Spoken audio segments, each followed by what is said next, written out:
again didn't get at and change because my first picture really had a message for its time. It was wonderful, and one can see it, but it's been changed by 3 men, including one of my husbands. Well, I guess we'll talk about that. So we'll but this is, I understand, that's neat that's why you brought it. I brought it so I shouldn't forget what they did to me. Okay. So, just again for the record, thank you very much for speaking with me. And to begin with, I always like to ask if, did you go to the movies as a kid? And if you did, were any films or actors or writers particular favorites or influences for you? B.B. Daniels. B.B. Daniels played in a film called Hot News, and we were living in Paris. My father had retired and when he was 60 and had taken us to France to live, my mother and my sister and me. That is in 1928, and we lived there for 3 years. So this picture that I remember was, I think, in the spring of 1930 or 31, I'm not sure. Hot News with B.B. Daniels at the Paramount in Paris. And she was a newspaper reporter who jumped from, I'm losing my voice, who jumped from one spike of the Statue of Liberty to another in pursuit of a murderer. That got me. I left there and I announced to my father and mother that I was going to be a sob sister, a newspaper reporter, and by God, I was. Well, and to connect those dots, yes. I wanted to ask you, when did you first try writing for more than just school, and when did you first know that you wanted to be, or that you were, a writer? Yes, all right. Well, I guess I always wanted to write from the time I was about 11. My hero, my great love, was my cousin Henry Myers, who wrote Destry Rides Again and all the W.C. Fields comedies, $1 Million Legs. And I worshipped Henry and I wanted to write. So I always wanted to write. But I didn't, it wasn't, well, I thought, because he was a playwright, maybe I'd be a playwright, and then he was a screenwriter, and then but I only thought vaguely of how I would write, or novels or whatever. And he wrote plays. I'm trying to think of, I guess because I did have another job, but not because I wanted it. But I did major in government at Radcliffe, which was the girls' part of Harvard. And I wasn't really thinking writing then. I'm dealing a little bit with that struggle in this 4th book, because there was a struggle between a couple of things that I wanted to be. I don't think, we won't go into that. We won't go into that, only to say that I had a job with the economic section of the League of Nations for a funny reason. My senior year, I went with my great man husband, Claude Shannon, to Princeton. He had a National Research Fellowship in Mathematics, and he worked with Einstein, von Neumann, and Weil. So, of course, I got to pour tea for Einstein, and he told me I was married to a very great man. And yes, I was married to a very great man, but I had to run for it. If you've seen A Beautiful Mind, that is what I had done. But that year in Princeton, when it was really my senior year, and I tried to commute from Princeton to New Brunswick, where there was Rutgers, but over the icy roads in the morning, and they made me drive there on Tuesdays when I didn't have any classes just to go to chapel. So I kind of just stopped and poured more tea at the Institute, and the secretary of the economic section of the League of Nations the war had begun, and they had come from Geneva to be housed in the Institute for Advanced Study in Princeton. Mrs. Van Idrisum, the secretary of the economic section, heard me speaking French, and she absolutely took me by the arm and pulled me upstairs, and she said, "You have a job. The economic section is all here, 12 great Scandinavian economists, and we have to publish the League of Nations, the things we published there in Geneva. We have to get out world production of rice, world production of wheat, etc. And they have no one to help them. You have to be their assistant, and we also have the League. We brought with us the League library." So that was my job for 1 year, and I did love it. And I got more interested in government and economics, and which I was interested in already from the Spanish Civil War. Oh, yes, another influence. I had a sister who was 10 years older than I, and she was the first girl to go to Columbia Law School. And she came home from Columbia Law School saying that half of it was Trotskyist and half of it was communist, and they all wanted to go to Spain to fight with the Loyalists. And so in high school I was already very interested in government, but, oh, maybe I'll tell you the other two little stories. Every Sunday morning, my sister, 10 years older than I, walked me down from 1016 Fifth Avenue to the Triangle Fire Building, and showed me where the girls jumped out. But every Sunday morning she repeated this, and it was frightening. And she said, "But Miss Perkins, Frances Perkins, FDR's Secretary of Labor, first woman in the cabinet, is going to see to it that there are labor laws."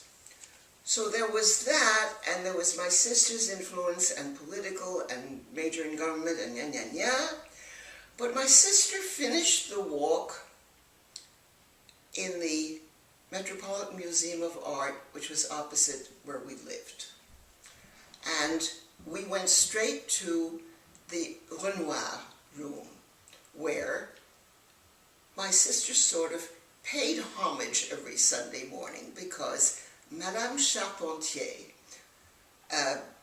who was sitting there with her two children, Madame Charpentier and her children, my sister said that Madame Charpentier looked like our mother when she was young, and that the little girls sitting at her feet with the dog looked like her, my sister Muriel, and the sister who had died. I'm a replacement. My sister Linda died when she was 8. Our boys came back in 1919, 1920 with the Spanish flu. She caught it and died immediately. And my parents, I don't think they should have told me, but they came home from the funeral and made me. I was a replacement. And it was terrible for me, because my mother always held up pictures of my sister Linda, and she would say she was so graceful, she was a marvelous dancer, she was so brilliant, she was doing so well in school. So I could never be it was terrible. Well, Or okay, no, I won't. I know what you want. You want me to get back to writing. well, no, I think... Well, yes, no, because no, what I want to do Yeah. is say how I got back to Okay. writing. Okay. Which is, I got a divorce on my 21st birthday. We stayed a 6 weeks at Las Vegas, where there was nothing but one hotel. Nothing. There was no strip. There was no nothing. There was only the Hotel Rancho Vegas. And in the hotel there was a nightclub and a restaurant and a coffee bar. And every morning there was a horse outside for me to ride during the 6 weeks, or I would have gone nuts. Okay. And on the end of the 6 weeks, we went up to Reno, and it went very quickly in the morning. At court, I got my divorce, and then we were going to get on the train to New York, and my mother said, I don't understand why we're going to New York. Your father is dead, there isn't a business, we sold our house, we did Nya. What's in New York? When Henry, her nephew with whom I was in love and she was in love with her nephew too, has just signed with Paramount. To be a screenwriter? Or? To be a screenwriter. And he had, his first picture was, you like old pictures? Clara Bow and Her Wedding Night. That was the name, you're saying that's the name of the movie? That's the name of the first picture Henry worked on. He's got credit on it. Yeah. Her Wedding Night with Clara Bow. Yeah, sure. 1930. Okay. What? No. That was the... Well, if that was her first... That was the... sorry. Yeah, that was her... So that would have been a few years earlier if that was her that, first. He had been out there, he had done that. Okay. At a different time. Okay. And he was now going... Now he's back again. Okay. That was... yeah. Okay. Okay. So he's just signed with Paramount, and why don't we go out there? And I said, well, it's a little last-minute-y, but let's do it. And we wired Henry that we were coming in.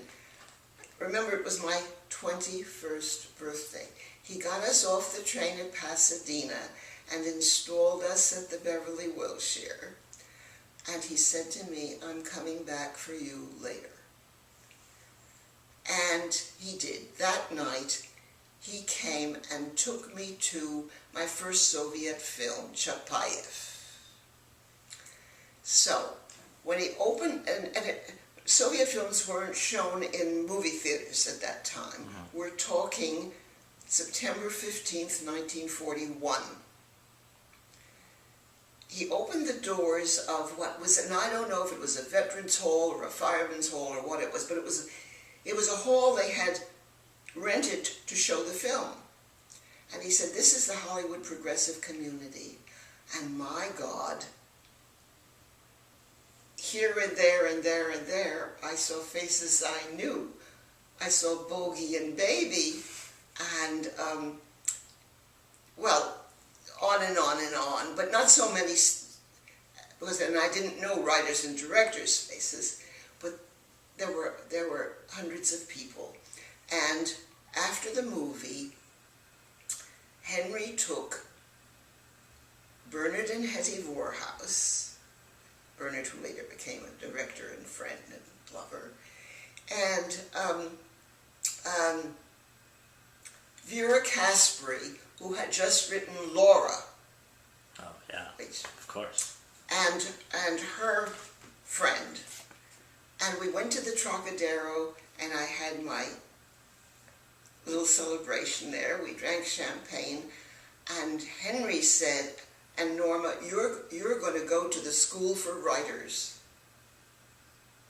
Because he knew I wanted to write. I mean, he wasn't putting this on me. He knew I wanted to write, and that I wanted to write movies, and I didn't know anything. And so that was his solution, was the School for Writers, which was on the Attorney General's list. In case I didn't get named for something else, I would have gotten named for that anyway. Sorry. Well, I just want to say, yes. So I went to the School for Writers for a year and had everyone you would love to take lessons from, like Trumbo and Jack Lawson, John Howard Lawson, and okay, doesn't matter. And Meanwhile, I wasn't writing a movie. I was going there, learning about writing movies and making movies and everything, and I was writing the beginnings of a novel. And on Halloween of 1942, I met Ben. I know there's a pretty funny story of that first meeting with your Ben. future husband. Yes. Yes. So, but just to set it up, what was this party? Who was throwing it? Where was it? And how did you come to trust? It was at the Bob Rossens, and even though it was Halloween, it wasn't a Halloween party. It was a Russian war relief party to raise money for Russian war relief. And Henry brought me, and trying to think exactly. Yes, well, I knew who Ben Barzman was because it was the talk of all of them. He was a young guy who had just sold an original story to Paramount, and it was at that time it was very hard to get an original story sold. So this was pretty good. So I knew that, and he was perched on a fuzzy white chair, and he looked very cute. He was, I know what he was doing. He was cleaning his nails with his 5/8 key. And, well, we started talking, and... Who initiated? You went over to him? Did you go over to him? I walked by him, and then he got up, and then he said, we could get some food or something. And, first we had a drink, and we talked, and I didn't like his attitude towards women. From the word go, I think I said, he said, well, what do you want to do? And I said, I want to write and maybe eventually direct. And he said, well, women are never going to direct. The camera's too heavy, and the whole bit, they won't. And I said, what about, because there was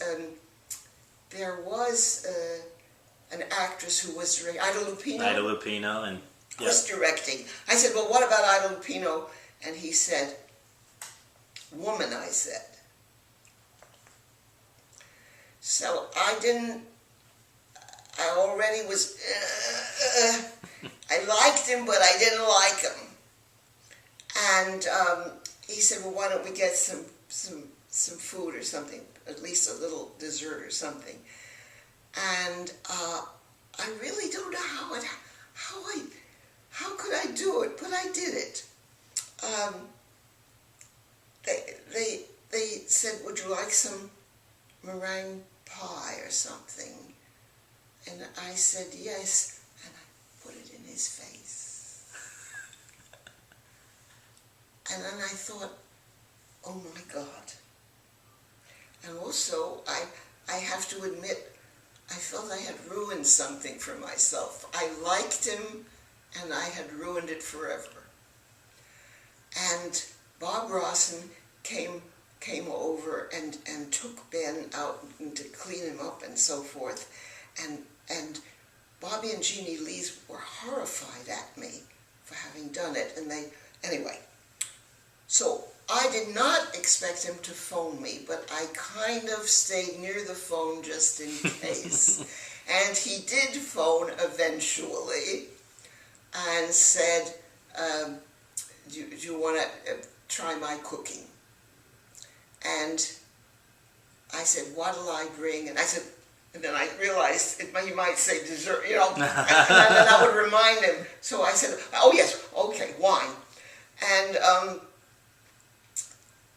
so I did go over there, and we wound up in bed, and we stayed in bed for a couple of months, practically, with just little excursions to the tennis court, which was near us, and well, yes, all right. Well, that. And so you were married within. So we got married in January. We met on October 31st, and we got married on January 10th. Mm-hmm. And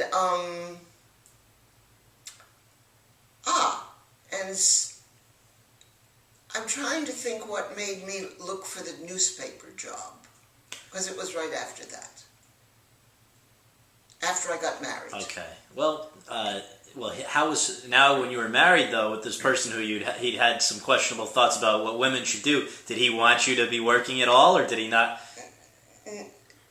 No, he wasn't bad about working. Mm-hmm. He wasn't bad, but he did sort of discourage me and say, but you'll never get a job on a paper. You haven't had any training, you've got nya. But you had. You can't walk. You'd been to the school for writers. Yeah, well, He didn't take that seriously. No.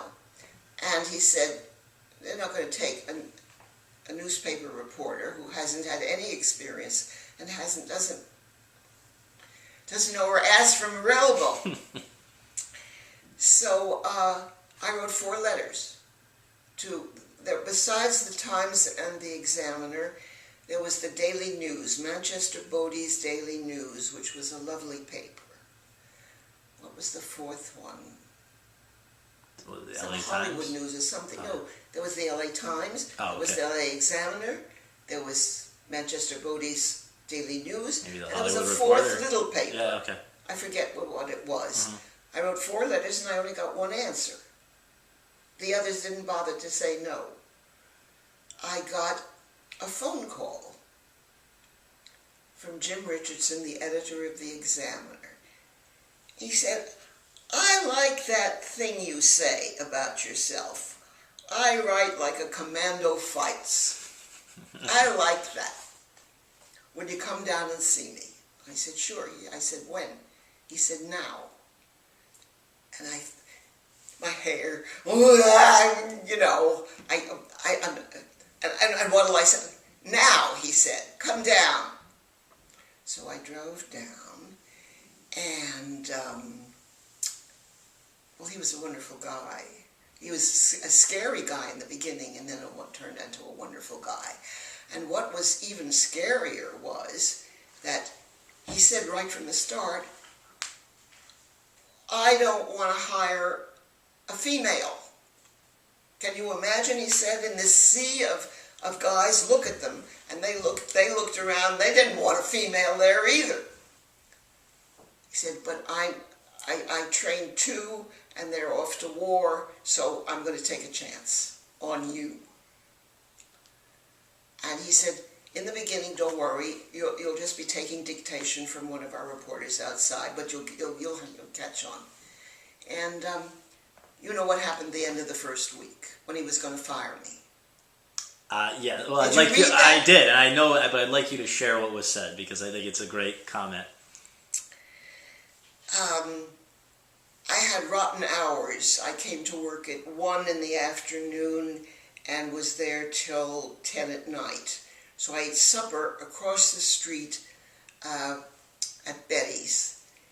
And I knew I was going to be fired. I felt it.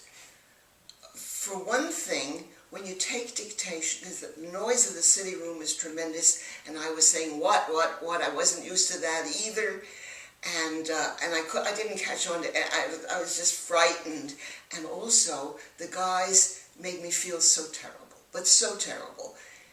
They belched, they farted, they told dirty stories, they just tried to, so that I was like, you know, I couldn't write, and I knew I was going to be fired. It just wasn't working out. And I could see Jim Richardson didn't want a female there. That was too often. So when I came out of Betty's after supper that night, I was thinking, this is probably my last day or so downtown. And I'm walking along and I see a boy with a dog.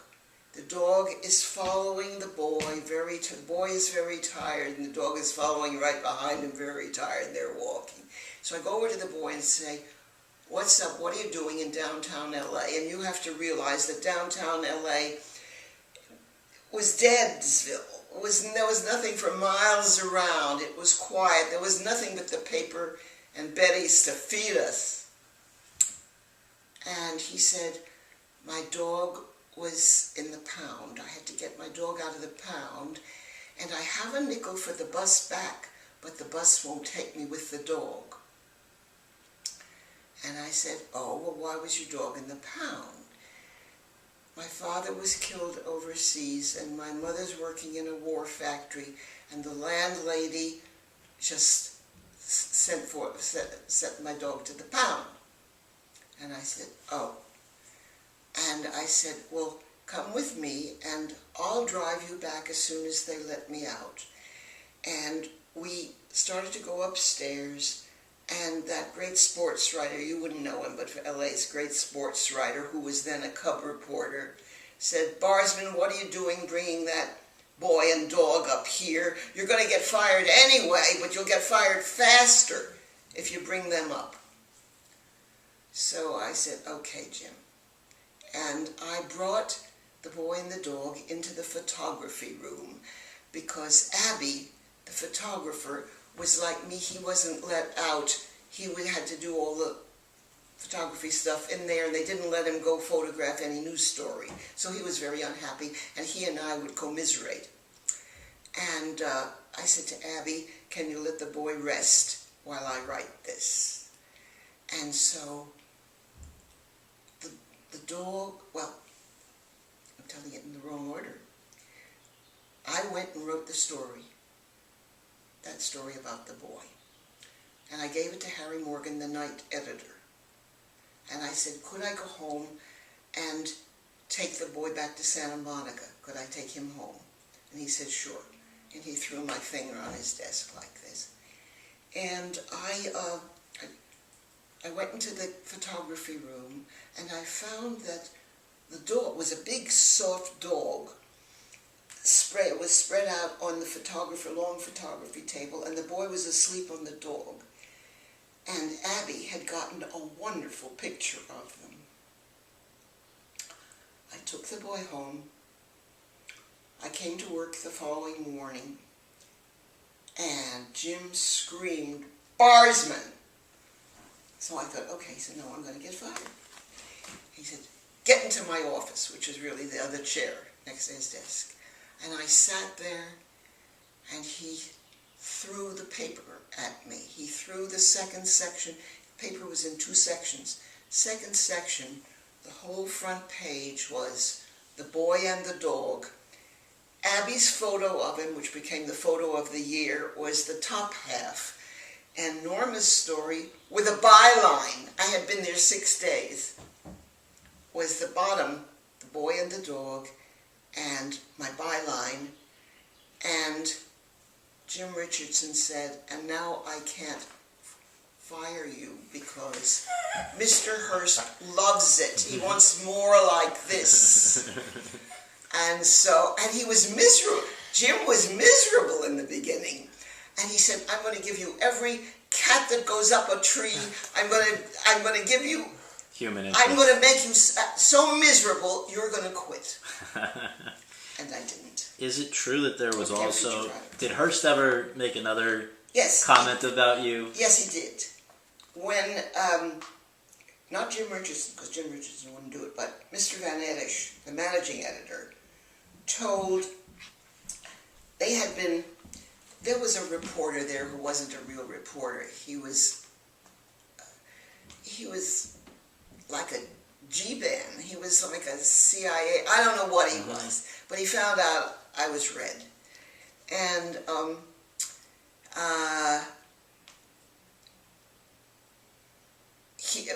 that reporter told Mr. Van Edish she and her husband are Reds, and they told Mr. Hearst, and Mr. Hearst's answer was, "I don't care what she is, she's a good reporter." And he came down. Mr. Hearst came down to see me later, not right away, Right. but he wanted to know who was this Norma Barzman, whose stories he loved. And how was that? That was it. And then I had to, and then later on, you probably didn't read it, where I had to bring stuff up for Marion. Did you didn't read No, but can you connect what happened with that first, just with that first meeting with Hearst, and then also you can bring that in? I'd like to hear what happened when you met Hearst. Well, Mr. Hearst just said, I like your stuff. He wasn't, not much more. Yep. But then I was summoned, though, like the Queen of the May summoned me. I was supposed to bring her back barrettes or something for her hair, and there was a Rolls Royce with a chauffeur waiting for me downstairs, and Jim said, you got the day off, you're going to be driven up to the ranch, and with and so forth, you do this for Marion, and blah, blah. Anyway. So what did you have to do for her? I just had to bring her stuff from Woolworths, barrettes and things she wanted. And you met her and everything? I met her and everything, yeah.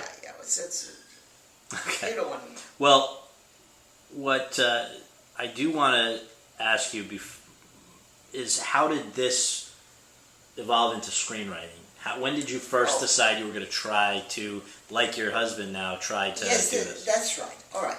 I was working on the paper, and I got an idea, and I thought it would make a wonderful movie. And I don't know if you've seen it, but it's called Never Say Goodbye. With Errol Flynn, and it's you can get it, but it isn't the way I wrote it. I wrote it as an original. It was very, very pre-feminist. It was about a woman whose husband is a philanderer and won't do anything around the house. They have a little girl. He's a bad father. He's an awful husband, and the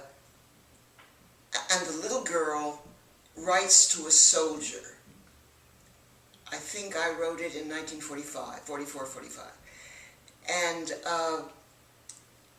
she writes to this soldier, and she sends a photo of her mother. And she invites him. The little girl says, if you have a furlough, you can stay with us. And the mother says, well, you shouldn't have done that. When the little girl tells him, because the guy turns up, but he's a very sweet young guy.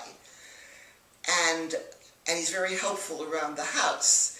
I mean, he's been peeling potatoes in the army, so he knows all about that, and cleaning up, and he's very good with the little girl, and so he's really the ideal husband, and the Errol Flynn character, the husband, visits them and sees that the guy is moved in, and she and his wife is happy with her, and everything is, and so the Errol Flynn character eventually changes. Had he been thrown out of the house? Is that what it happened? Yes. Okay, that's right. I do. Yes. And so this now... Now, it became something, I don't even know what. But how did it, from this idea that you had in the newspaper room, how did it become real? Oh, okay. So I had the idea, and I wrote it, and I showed it to Ben. And I said, is this an original story that you can sell to this, you sold an original story. Is this okay? And he said, well, I'll fix it up a little, and we'll give it to my agent. And he fixed it up a little, and we said by Ben and Norma Barzman, and we gave it to George Wilner. And lo and behold, 48 hours, and it's sold to Warner Brothers for Errol Flynn. And one of the provisions, I said, is I go to work on the screenplay, because I was scared. I thought it could be changed. And Warner Brothers said, we never heard of her. We'll hire the husband, Ben Barzman, we know. And we told George Wilner, our agent, that unless, we didn't tell him strongly enough. You see, I wasn't tough enough, because it was my story. I was always the idea man. Almost everything comes from an idea that I had, that I developed a little bit, maybe not enough, maybe not in the right way in the beginning, but later on, yes. And so, because like that one, The title again is, well, it was called Finishing School, and then it got changed. and then it got called Luxury Girls. Luxury Girls. But that one I worked out the story completely and did the screenplay all by myself with nobody helping me. That's why I was so proud of that. Finally, I mean, by that time I was 1951. It was shot. So you see, if I was born in 1920, I was 31. So by that time I could, yeah, I you could had done several at that I had done several by that point. Yeah. Can you just only that's not what I was doing in Paris. I was writing television. Well, before we even go that far down, I just want to ask you how, prior to things going bad in this country, how many different screenplays had you been associated with? Not much. Not much. Locket. Yes. The Locket was, and don't laugh at me, but my way of not consolidating, what's the word I want? Marx and Freud. My way of making them compatible. Marx and making Marx, yes. Karl, yes. Freud, Sigmund, compatible. How do you mean? I'll tell you how I mean. I took a little girl who was neurotic, very neurotic, and whose family and the way she was brought up and everything makes her very neurotic. So there's that, which is Freud, the Freud part. But what happens to her, her mother works for a very uppity sort of society person, and the little girl plays with the society person's daughter. The two little girls play together and are friends. And the Locket, the little girl gets accused of stealing the locket because she's lower class. And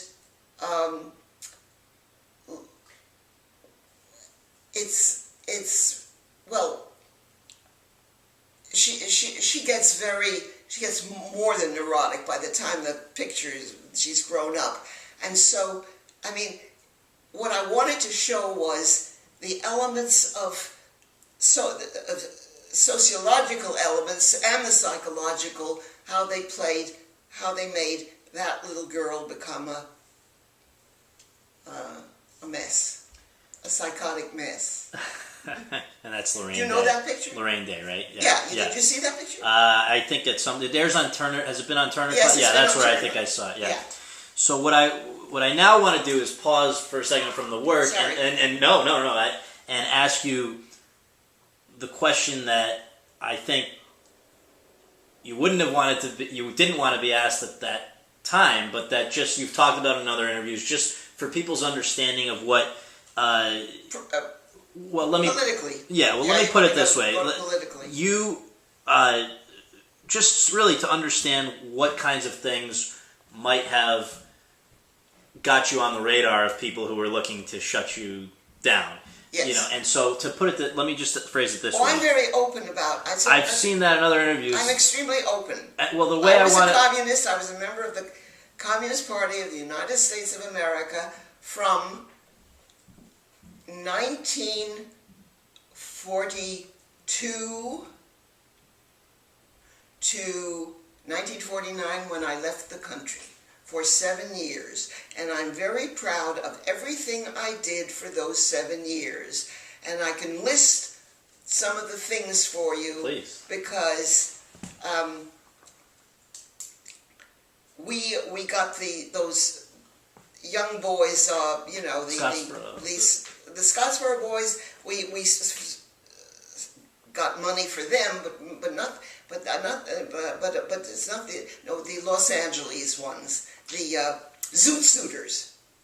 We got the there were a dozen, and they went and aged from like 20 to 16, and they were in jail for 2 years, and the older ones of them were going to be prosecuted for murder, for a crime that was on the other side of Los Angeles. They all had alibis. They were on this side of LA, and we raised the money for them, and we wrote about them, and yeah. So that's one of the things I was proud of. And another thing I'm proud of is we heard that the lettuce workers in the that valley in Northern California near Fresno, doesn't matter. Yeah. But Filipino lettuce workers had only short-handled agricultural tools, and Bobby and Jeannie Lees and Ben and I rented a truck, and we bought the stuff at Sears, the shovels and agricultural tools, and we took them up to the Filipino lettuce workers. But I mean all right, those are the two things. But I'm proud of at least a dozen things we did, and yeah, I didn't realize about gulags. There were gulags, I guess, already, but I didn't know about gulags. And things I knew about the Soviet Union, like that women were working, and of course I found out later on a trip that yes, they were shoveling, garbage, but and the big things weren't open to them. There was discrimination, but actually,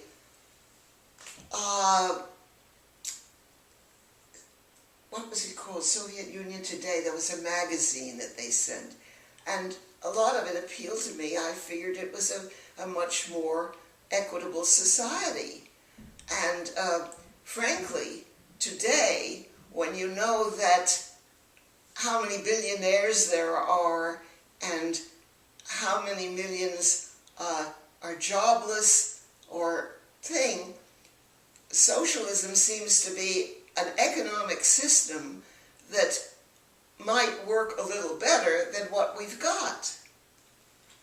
Well, one of the things there were so many things then that made one. Oh, there's more than. You have to understand that from that first night in Hollywood, where I saw who were the people, they were wonderful, and they were all doing things, and they really meant it. They really had their heart in it, and yes, I was. I had always been progressive. I had a sister who went to Columbia Law School who became a labor lawyer, and I was already very Spanish Civil War. After all, high school during the Spanish Civil War. What else could?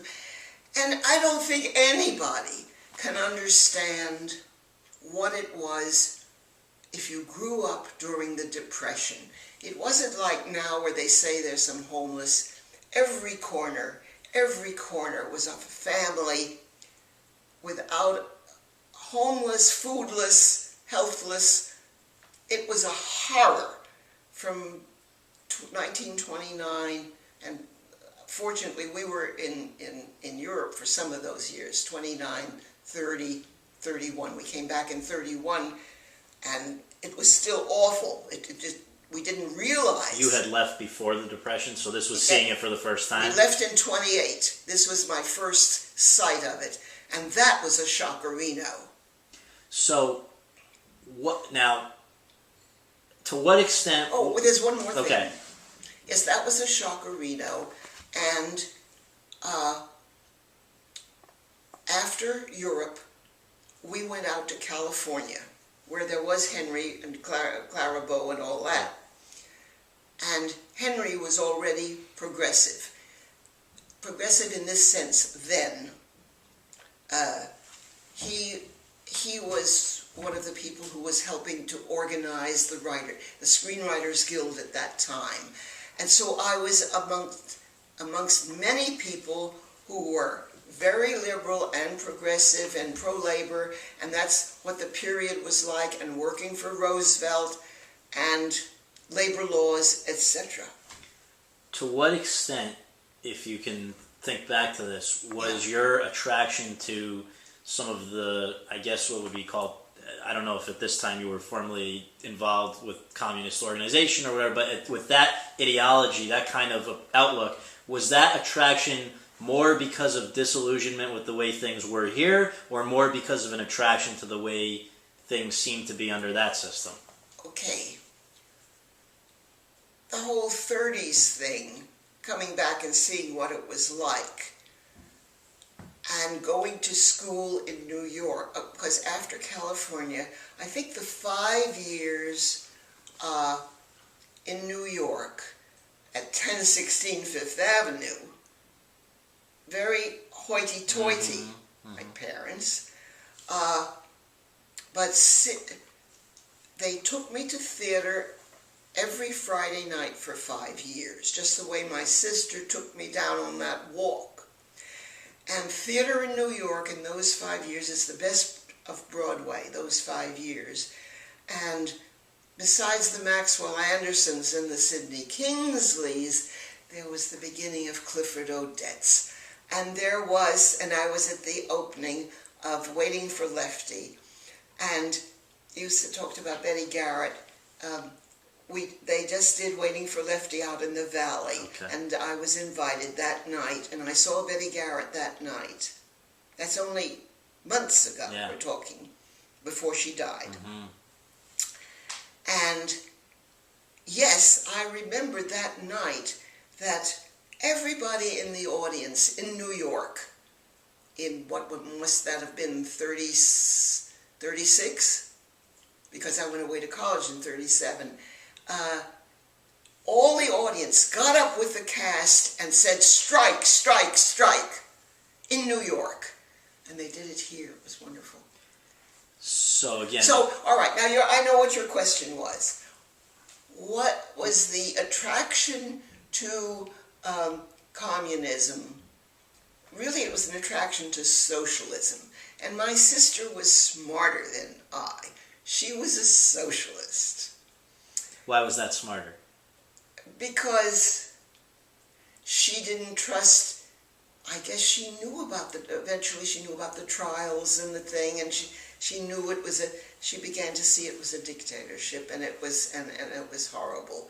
And I closed my eyes to some things because I was so, because of really, I never would have become a communist if I hadn't come to Hollywood and been part of this thing, which was, you know, I don't think Athens or anywhere was quite as exciting as this community, this Hollywood progressive community in the 40s was something so wonderful, so exciting to be part of. Can you explain why? Because I think people don't realize the gatherings and the meetings and things that led to... Well, it was a social thing as well as a political thing. What was it about it? I think this is important. I guess I never thought that so many people could be like-minded about something good that helps people. I didn't really believe it until I came to Hollywood and saw this with my very own eyes. And so what were the different, there were different branches or party meetings, things. What were you what did you get involved with in terms of on a ground? I was in the writer's branch. The writer's branch, meaning that was... I mean, there were many writers' branches. So a writer's branch of the Communist Party, but were there committees and things? Like, what was your involvement, if you had to explain it to... What did I do? What did Was I it fundraising? Was it organizing politically? Was it what kinds of things? What did I do? And remember that I was working on the Hearst paper Throughout this time. throughout this time. And, well, then I wasn't. Then I was having children. And what was I doing? And then I was writing movies, one after another. I wrote another one that didn't become a film with a great woman writer. We collaborated. Who was that? And she died recently, Janet Stevenson. I know what your question is. I'm trying to think. It's just basically trying to understand what, on a practical, actual, like, grassroots level, what you were doing for the cause that you were a part of. Well, you must know that we gave like 10% of everything we earned, we gave to the party. So that was something we did. That is. Okay. And where would it be sent? Oh, well, I guess at our branch. Mm-hmm. We met on Thursday nights. That's a key thing I want to focus on. What would the Thursday night meetings entail? Like, was there the same thing every week, same kind of program that you would? What happened at a branch meeting is what you'd like to know. So many things could happen. There'd be particular things. For example, I cited one of them. One of the things we were trying to do something for with the Zoot Suit boys. Yes. That was a real project. One of us wrote, I think Trumbo or Guy Endor wrote the pamphlet telling him, the circumstances of it and why these kids shouldn't be. All right, so what were we doing? Oh, and the party also ran out here. We had a clinic. Mm-hmm. Not a medical clinic, mm-hmm. a writer's clinic. Uh-huh. And you could go to it with your movie or your play or your novel or your story, and you'd have these great people, George Sklar and great playwrights and John Howard Lawson and blah blah blah, helping you with your story. Now, when you say helping you, was the objective, was the communist connection that they would try to help you put a sort of a slant on it, or was it? No. What I mean is, before, let's say you were going to have a meeting with the clinic on a Wednesday night, so you would see to it that those who were going to be there at the clinic would have a copy of it, would know what it was about, or have read it. And then you would go there and you'd get, just like in a class, they would say what they thought, that so and so wasn't delineated, you don't really get to know the hero, you get to know the heroine, but you didn't do a very good job on the guy. But that could have been with any group of writers. Why with the communist group would they have that sort of a gathering? Because we could help each other. We helped each other with whatever we could help each other with. There was a feeling of camaraderie that's what I loved. I guess, sure. They weren't doing it for any reason. They didn't want to get in any political content or anything. No, not at all. Well, that sort of anticipates my next question, which is one of the allegations was always that you were trying. You have only to look at the movies. Of course, and they're saying. Well, there were a few though that would make you wonder. And I'm not pointing fingers. No. That's true. And they're wondering. So the fear of many Americans was that they were trying to infiltrate their movies. Yeah. But you don't believe that happened? Listen, if you've got the kind of producer we had, breathing down your neck, who wouldn't try even if you wanted to. You wouldn't try to get in any content. Which producer? But I mean any of us. Yeah. We're working for. In other words, when we worked at a studio, there were people around who you couldn't, I mean, nobody tried to get in content. What was the one, Mission to Moscow? That always comes up. Yeah, that always comes up. Yeah. But you know, the war was on, Yeah. and yeah, we had to, that wasn't because we were political. Mm-hmm. That's simply because it was important. As a matter of fact, the War Department and the military wanted some of those things to be during the war, you know, that were pro-Soviet and everything. We had to do that. Mm-hmm. That wasn't something we were thinking of. Right. So, in a way, I hope we can shift now to the fallout of all of this period, which is, I guess, really began with the Hollywood 10, right? That was the beginning of the... Well, but let me preface. Oh, sure. Well, we knew that as soon as the war was over, the reactionary people in Hollywood were just waiting to get at us.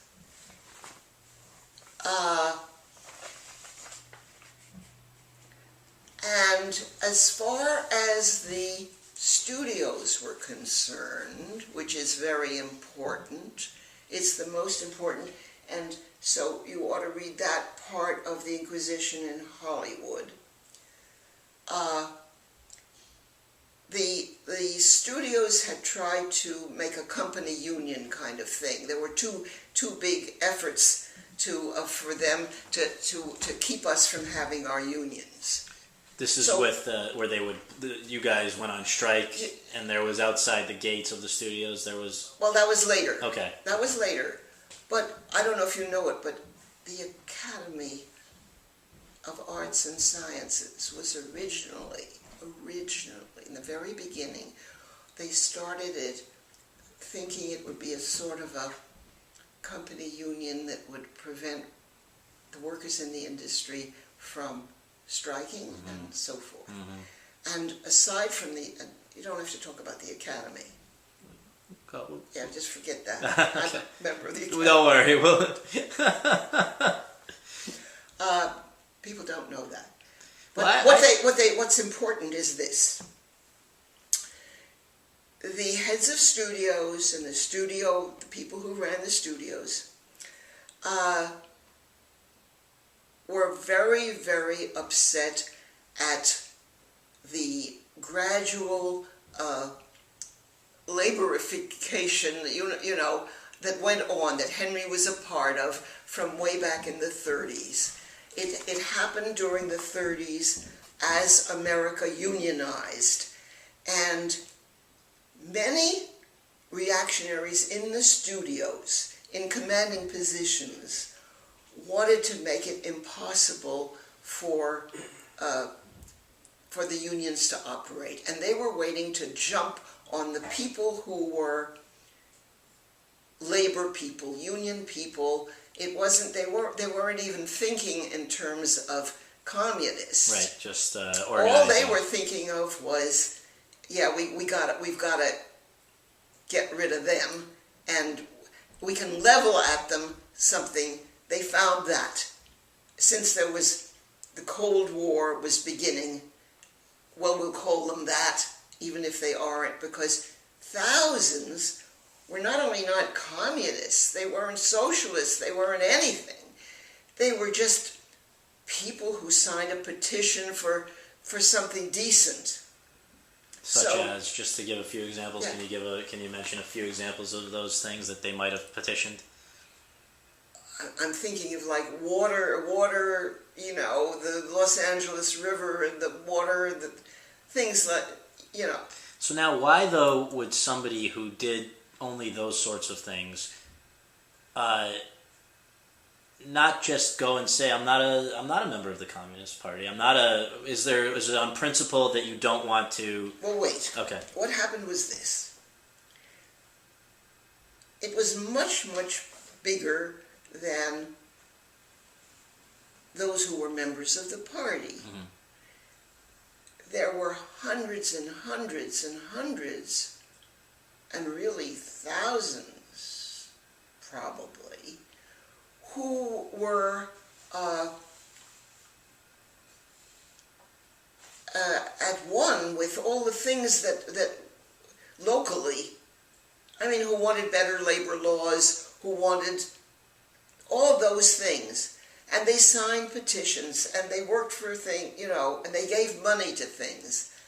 So if you gave $25 to somebody's, even a political, somebody who's running for something, if you did that, you were already on their list.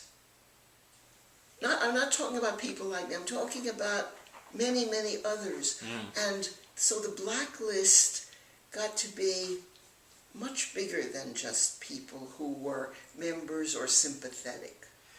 Well, so let's look at how that unfolded, because Yes. with the when these first 10 were called, Yes. I know there was this committee for the First Amendment was one of the things, and were you? The 19. I've read right, sorry, but the committee. I didn't go on the plane. You to didn't Washington. go to Washington, okay? No. That's what I. It was mostly for stars. No, that's my understanding. But there was one article to see they're bad on the internet. There are certain articles that get their facts wrong. That's the only reason I mention it, is that one article said you were a member of that committee, and I didn't sound right. I was not. Okay. It wouldn't. I would have loved to. Yeah, would have gone with that group. I would have loved to. But that wasn't important enough. That's silly. Okay, well, it didn't sound right. That's why I wanted to ask. Silly. But so now, as that was unfolding, though, with those first 19, You know, that was for Humphrey and Baby. yeah, and then they Was were this they thing recanted their. And when they came back, Warner said to them, "We're going to suspend you Right. if you stay on the committee for And the he First wrote Amendment." his letter. You read this. Well, that part I am. You read the Marilyn. You didn't read the Marilyn? What do you mean the Marilyn? The Marilyn Monroe part in my book? I don't know about that. Go, if you want to go ahead. I told you I had very limited time before I saw you. Well, you did. You had limited time. Okay. Well,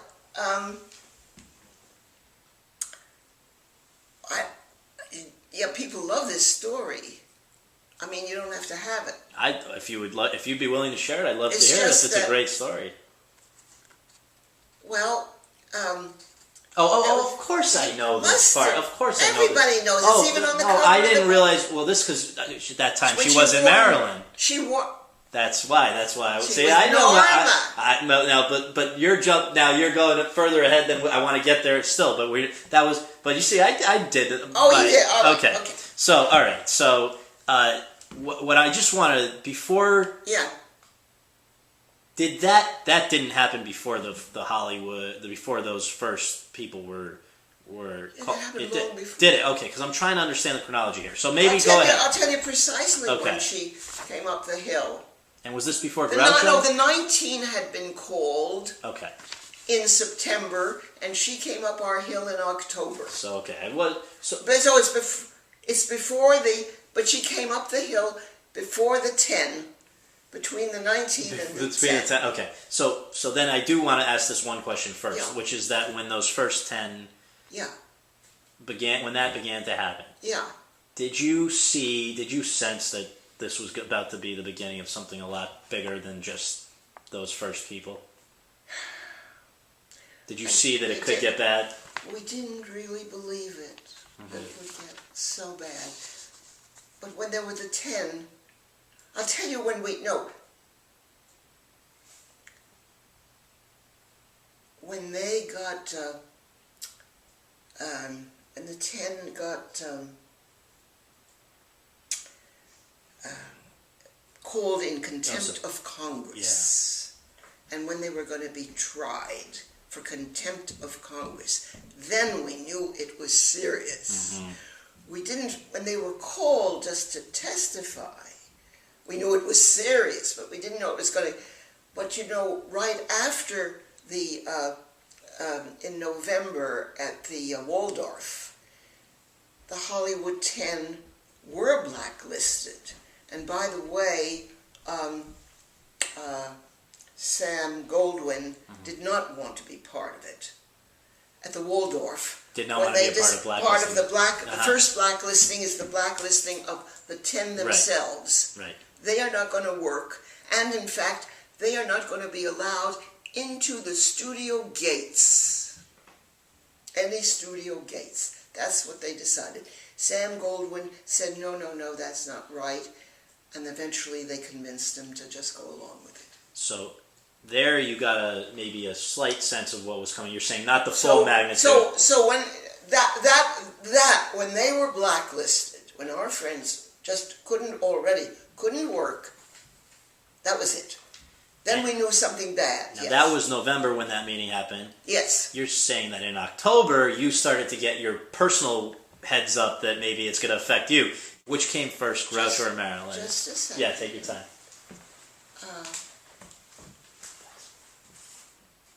I know it was 5 o'clock, and Groucho was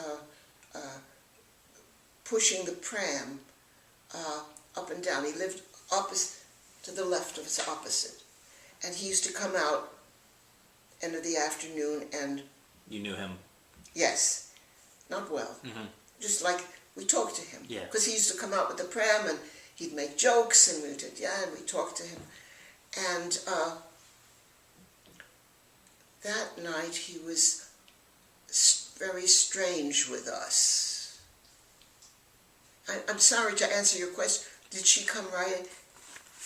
I think, was it the same day? I'd seen one article, I think, that said it may have been.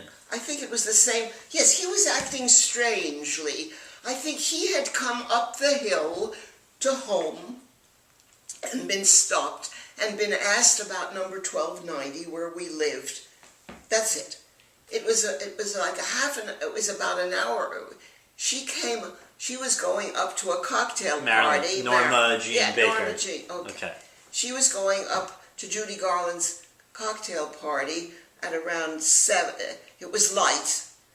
And he had been walking the baby around 5 o'clock. So we already he would behave strangely with us. And then he said, he said this peculiar phrase, and if you wanted something from me, the best I would do would be ice cubes or something. What did he say?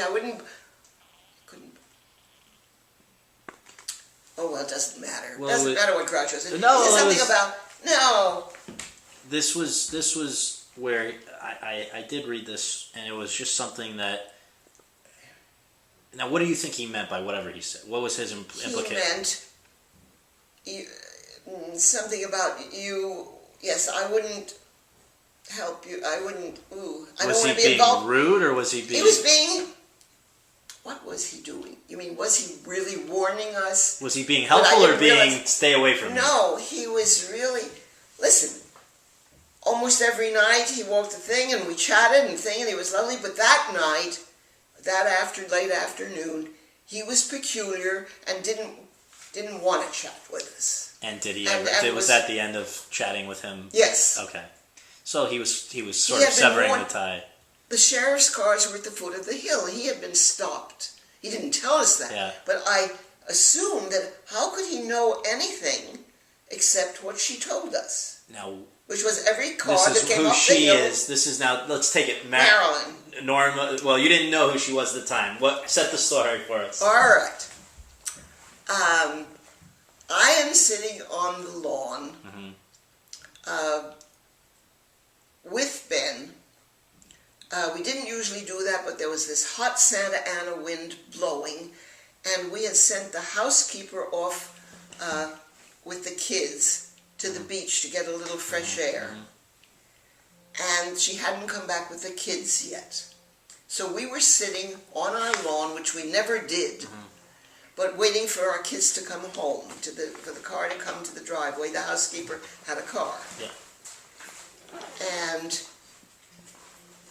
Ben and I were drinking,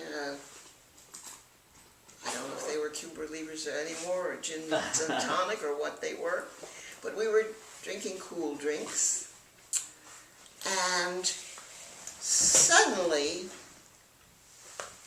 very fast, a convertible came up the hill and and buzzed around into our driveway and stopped suddenly.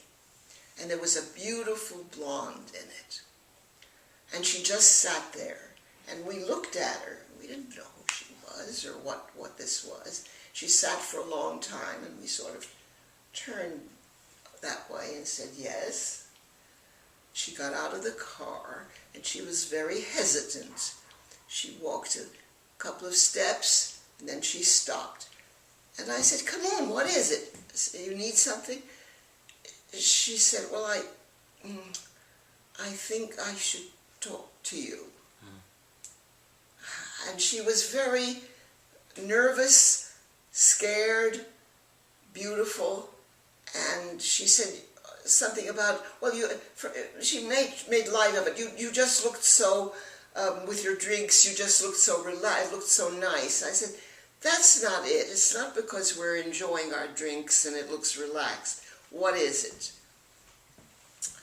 And she said, "I was stopped at the bottom of your hill, and they asked me, two sheriff's cars, they asked me if I was coming to number 1290. That's our house. And I didn't like being stopped, and I didn't know. I said, "What's the matter? Has there been a murder? What's the matter?" And eventually she got out of the sheriff that they expected there to be a meeting in this house of the Committee for the First Amendment. Even though you were not a part of it. Even though we were not a part of it. And she got very angry at the guy, and then I think he gave her a ticket or something. I know, that doesn't matter. He made some cry. It doesn't matter. Yep. She said, "I thought I ought to warn you that it's like under surveillance. They think a meeting is going to be here, and they're stopping everyone who's driving up the hill. I'm going up the hill to Judy Garland's cocktail party." So and Ben, meanwhile, had gone and gotten her a drink, I think, and I said, "Well, we really appreciate it, and so forth." And I'm trying to think who said it first. I said, I put out my hand and I said, "My name's Norma." And I shook her hand. She said, "Oh, my name's Norma too." And then she got back in the car, and that was the end of that. Except that the kids did come back from the beach with the housekeeper, and I did go to the phone to call my mother and tell her of this. And when I picked up the phone, I heard going round and round a conversation I'd had with a friend, Jeannie Lee's, 2 days before. It was playing back, I could hear it playing back, a phone call I had made to Jeannie. So I realized our phone was tapped. And that was the first time that any of this attention over this matter had focused on you guys, right? Yes. And this would have been. So been they were watching. Yeah. What year is all this with this? Okay. 40. This is 47, right? 47 is correct. 47 is the 19, 47 is the 10 on the Waldorf, 47 is the warning. And Ben was working at RKO, and he worked. He was under contract with them? He wasn't under contract, but he was one picture after another there. And then the picture with Joe Losey, and then Howard Hughes bought RKO, and he wanted the boy. He wanted him to say, this is the picture that's against war. He wanted the boy to say, the boy with green war hair. is the war. The war is a bad thing. But if we have the biggest army and the biggest air force in the world, this was Howard Hughes talking, and he wouldn't say it. You know who he is. I forget the actor. He became a great actor. Uh, It says on there who he I'll is, I take a think, look. somewhere, but I should remember, but I can't remember. He's a very good actor. is that Dean He Jagger? grew up and he was 12 then. 11 or 12. Dean Stockwell. Yes, Stockwell, Dean that's- Stockwell. yeah, Okay. okay. So he wouldn't, Dean Stockwell shook his head to Howard Hughes and said, I won't say that. Even as a little kid, he said, yeah. I won't say that. He knew war was bad, and he knew big armies were bad, Yeah. and he knew what we were going to be doing in Afghanistan and Iraq. So, Yes. So,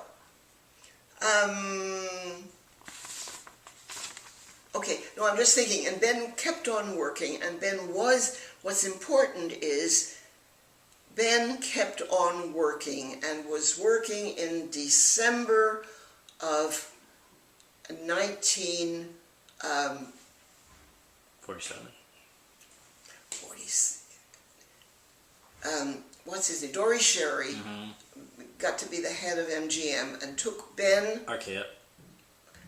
Dory Sherry was the head of RKO when Ben was there, but Dory Sherry became the head of MGM and took Ben with him. Okay. He also took Anthony Mann with him. So that Ben was working at MGM. It's important to set this for a reason. 1949. Just a second. December 48. Ben was working at MGM on a movie for Dory Sherry. I forget her name. The actress. It was an awful movie. And I, for no reason at all, I never visited Ben at the studio, but he seems to have asked me over. I lunched there, and when I went upstairs to his office after I was there for a while, who turns up but Eddie Dmytryk, who is not allowed to come into any studio, right? And how he got in, I don't know. But he got in, and he took a book, Christ in Concrete, and threw it on Ben's desk. And he said, you're going to do this. You're going to do the screenplay of this, because I'm going to get a chance to do it in England if you do the screenplay. And Ben said, can't you see I'm working on this Lana Turner picture? It's awful, but I'm under contract to do it, and I've got to finish it. I'm only in the middle. And Eddie said, you've got to do it. I'm going too slowly, huh? No. I thought he thought it may have come up with the movie. I was trying to think. Lana Turner's. But anyway, go. The Wild Country. That was the movie? Okay. Louis Bromfield novel, awful movie, awful Lana Turner, awful, and Ben quit in the middle. Okay. Which is what I'm trying to get to. Sure, take your time. So Eddie said, you're going to do this, you're going to do Christ in Concrete. And he said, well, I can't. And he turned to me, am I going to do it? Oh, Eddie said, you're going to do it nights and weekends. And Ben looked over at me and said, am I going to do it nights and weekends? I said, yes, because it's the greatest project. It says everything we ever wanted to say. Meaning, because I'm not that familiar with the story, so what was it saying? It was a story about the Depression. And workers during the Depression and labor. And so it was sort of a message that you were hoping to spread, which is not wrong, but I'm just saying. Indeed it was. Right. Oh, listen, I'm not saying we didn't want to spread messages. I'm just saying we didn't try to infiltrate into films some content, some progressive content. We didn't try to put in.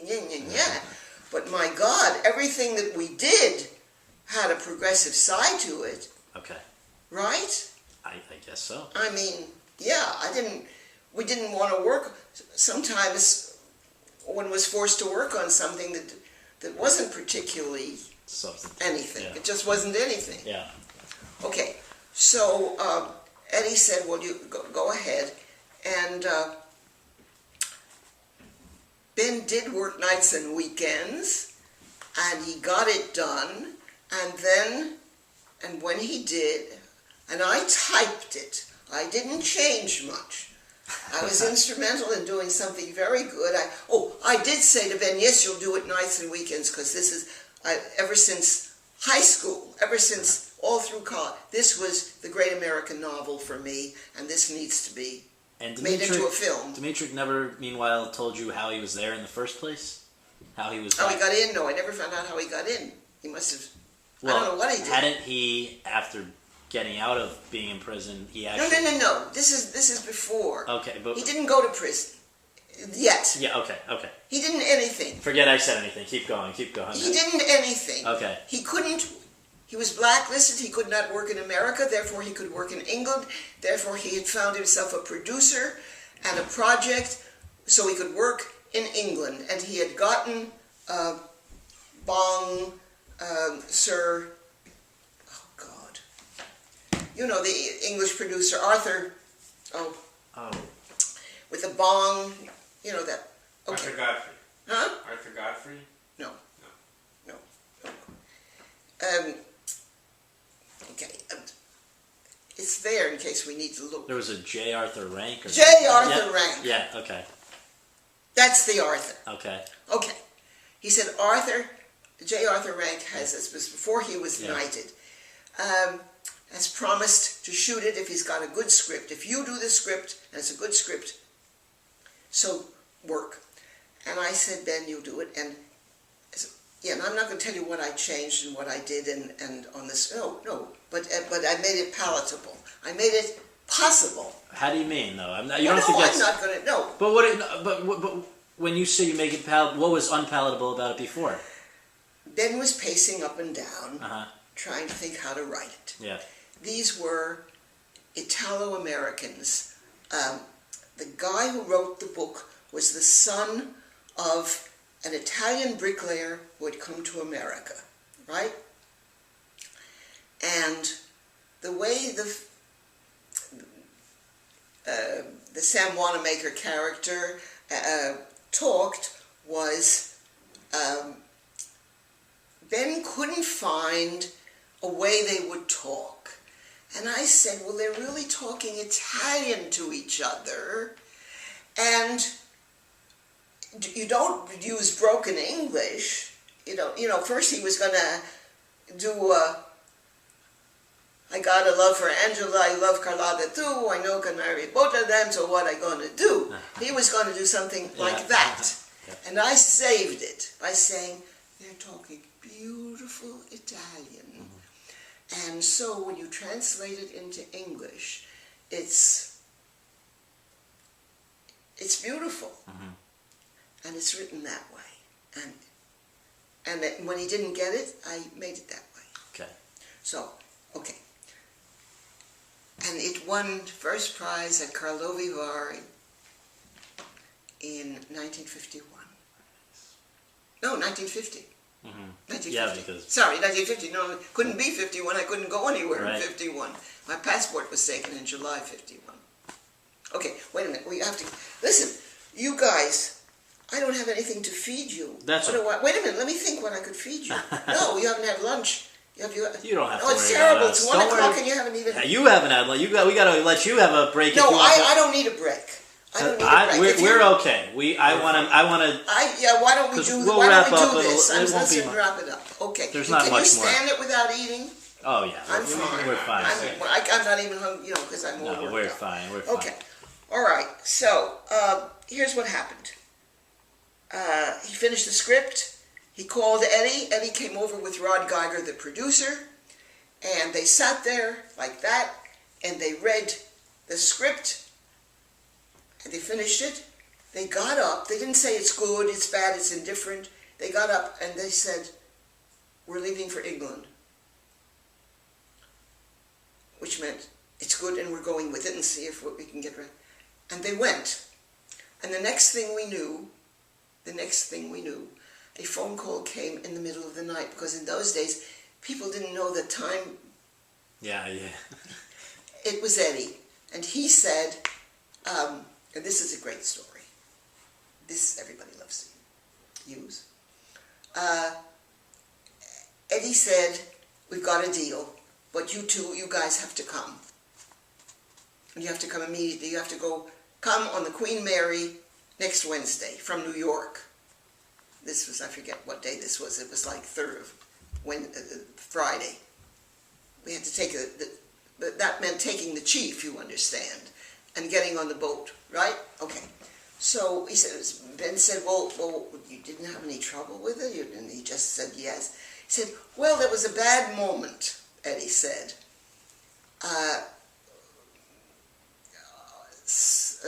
Mr. Rank said, Eddie, there's just one question I want to ask you. And so Eddie thought, oh my God, here comes the $64 question, and then he won't do it. But it wasn't. Rank said, Mr. Dimitrik, do you believe in God? And Eddie thought a moment, and he said, well, if I didn't, I do now. And he put out his hand and he shook. And they had a deal, and we got ourselves to New York with our two baby, newly 3, newly 2, and 1 in the tummy. Got to New York, got on the Queen Mary, made a great picture, which you can see, which is Ben's best picture. I don't think there's any doubt. It's the best thing that Ben ever did. And you? Well, not the best that you ever did, but the best that you deserve credit too. Listen, you don't. You just scratch this off. Don't let anyone. No. This is not for. I don't want it diminished. Okay. No, please. No, don't worry. I understand what you're saying. So now my children already hate me. So they don't hate me, but they don't love. No, they don't hate me, and they do love me. Right, but they have some problems with it. They have very mixed feelings with all the affairs and the thing, and they love their father so, and they worshipped him so. I hear you. Okay. Well, so you go to England to do this. Now, my question is, at that time, was there ever, and maybe at any time, was there ever a formal documentation that you were essentially being blacklisted? Some people showed up in red channels. Were you ever in red channels? Red channels. We must have been. I don't know what. Yeah. But they wouldn't have even bothered, because we'd left the country and we lived in France. And so when you went on this trip to England, and I should tell you something. Didn't come back? I'll tell you what would be nice if you would remember it at some point. Yeah. Because I do tend to forget it, and the children would like it. Yeah. The French made, not really in the sense it's like knighting my husband, they made him Chevalier of Arts and Letters, so that he can wear a little thing in his, in his buttonhole. Very nice. Yeah. You've said it, so it's there. We'll have it. But so this trip to England, was that it for America, or did you come back and then we never came back for 30 years. And we never came back for. Well, no, that's not true. That we didn't come back for 30 years. In 1965. We made an exploratory trip. We rented Rory Calhoun's house for the summer with all the children. Where was this? Here. Here in Hollywood. Beverly Hills. Sunset, Beverly Hills. Yeah. Big house on Sunset. And it was the summer of 65. If you know what that was everything was burning. All the town. I couldn't let the children out because the people were worried that they were coming up here. Up here. And, okay. So, no, you want to know, we took that trip, and we went over to France, and by the way, we got a phone call from people here saying, don't come back, don't come back. What were the two things they said? They said, they'll send you immediately to Washington to testify, and you'll never work again here anyway, so stay where you are. So we stayed the 30 years, bought a house in Paris, eventually bought a house next to Picasso's. You saw the pictures? Well, we didn't, not yet, but We you bought a house next to Picasso? Yeah, but we already knew him. We knew him from April 30th. April 23rd, 1949? Yes, but that was the week before. He wished we had come the week before, but on April 30th when we met him, Yeah. he said, "Why didn't you come last week when I had my congrès of the?" And then he sent someone to get a poster, and because we were brought on April 30th, we were brought to the Maison de la Pensée, where there was. It felt like the night at Chapayev, because there was everyone, Yves Montand, Simon Signoret, and Aragon, and da-da-da. In other words, the progressive community. So you found a new home pretty quickly there. That was very nice, yes. You said your passport was taken. Oh, wait a minute, Sorry. yes, because you might like this, Yeah. but you don't have to. No. But I mean, since we got into Picasso, All right. that our friend, Vladimir Posner, Vlad introduced us to Picasso at the Maison de la Pensée and said, I probably shouldn't tell you all these stories, I'm sorry. No, Okay. that's okay. These are Hollywood screenwriters. And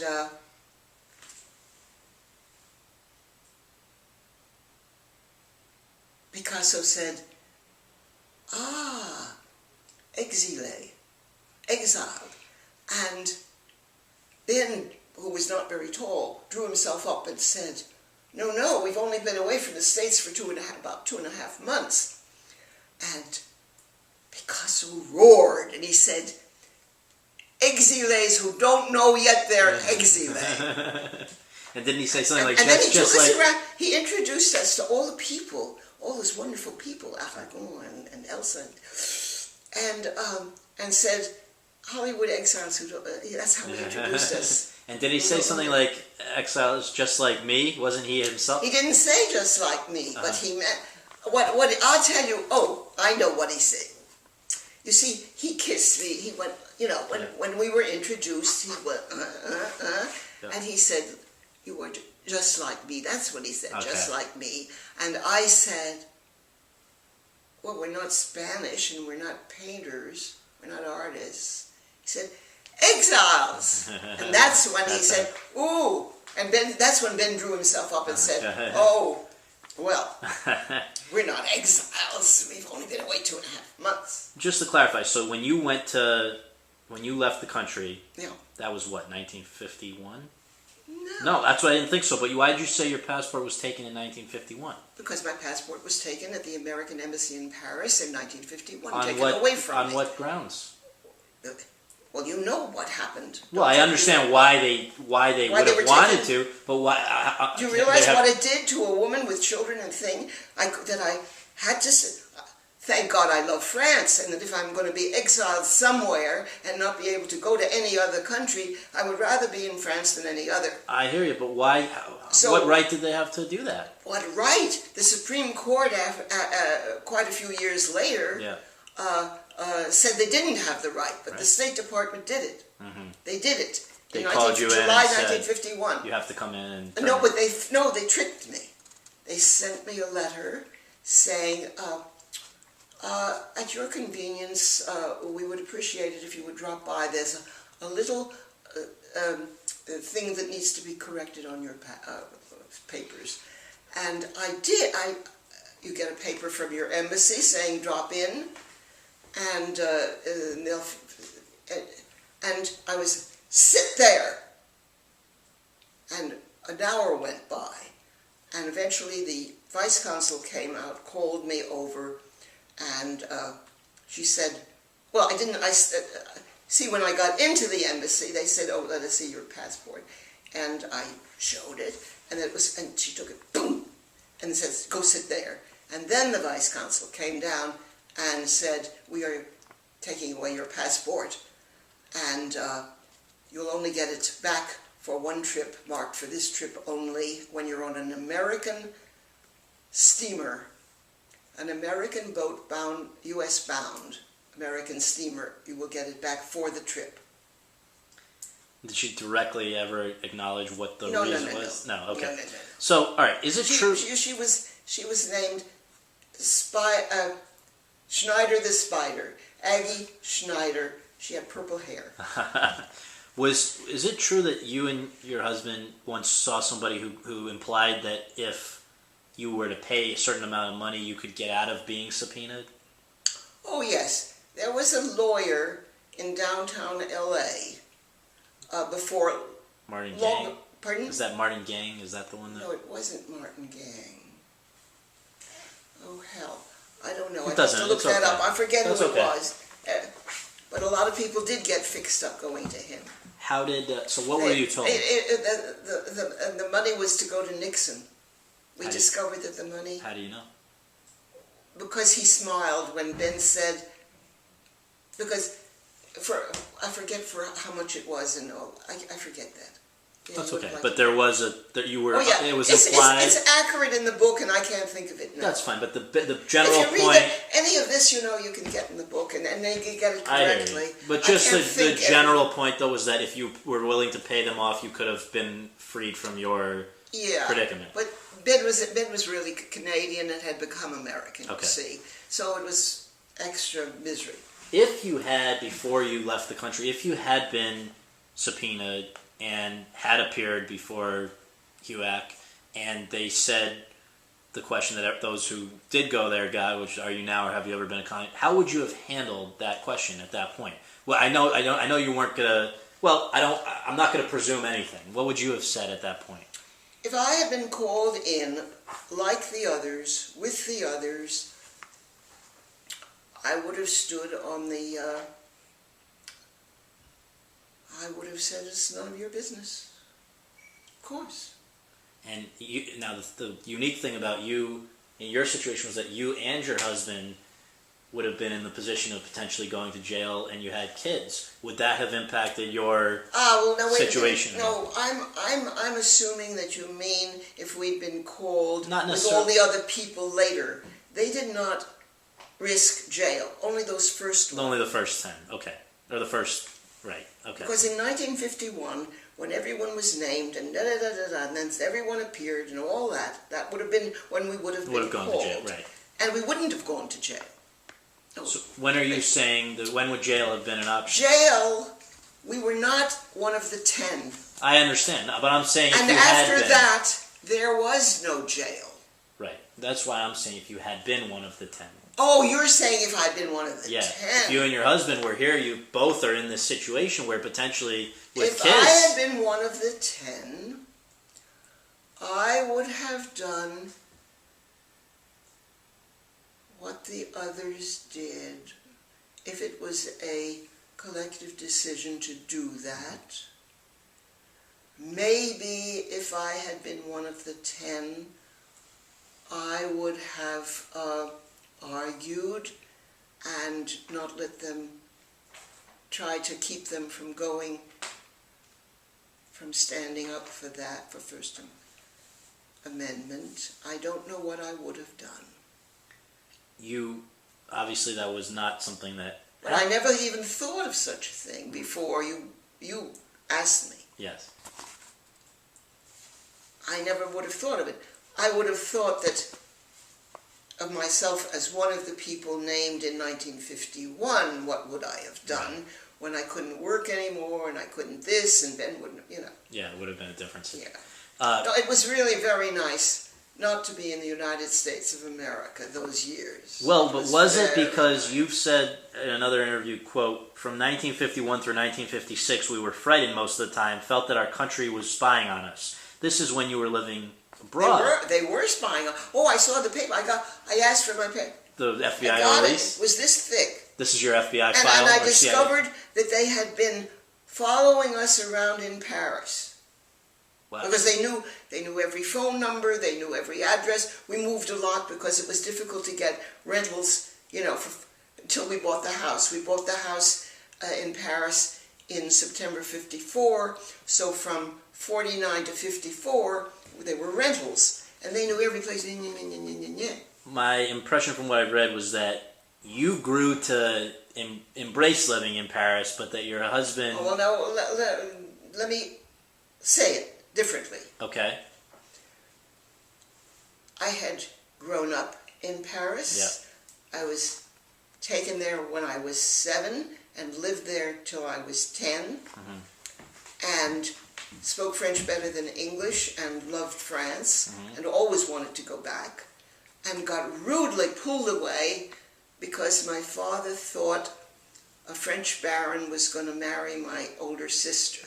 So I always felt that I'd been taken away from my France.